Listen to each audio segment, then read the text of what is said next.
Ya duyguyorsunuz ki haberso. Assalamu alaikum. Ay cemaat. Avvela siz hoş gelmişsiniz. Ben bugün benim karımla çok hoşbahtım. Çünkü bu bizim küçük nevamızın toy meclisidir. Siz benim Azerbaycan dilime gülmeyin. Bizim burada yukarıdan gelen hürmetli konaklarımız var. Ben onları görüp çok şad oldum. Ve onlar da başa düşsün diye ben bugün Azerbaycan dilini açıyorum.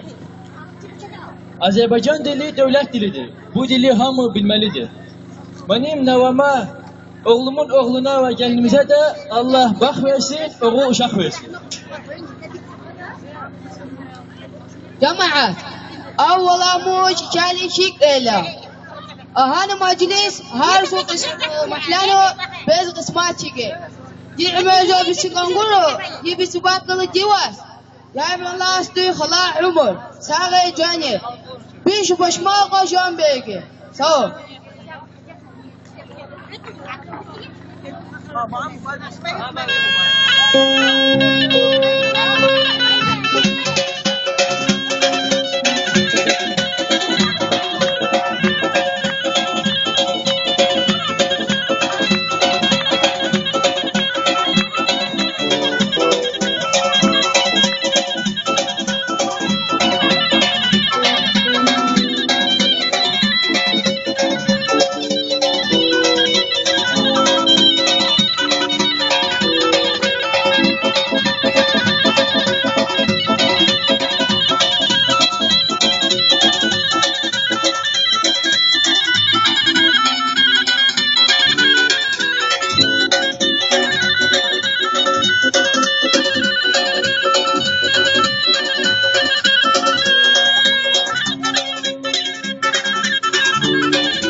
Ya niye her vakit gönye nasıl bak haber yazarım ha?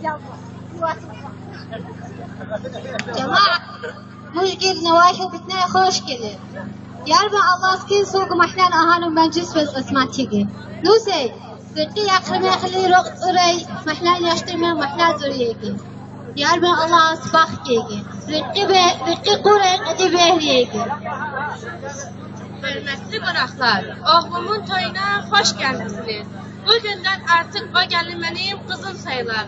Qızım, mənim kimi bir gəlin al bəsindir. Allah bax versin.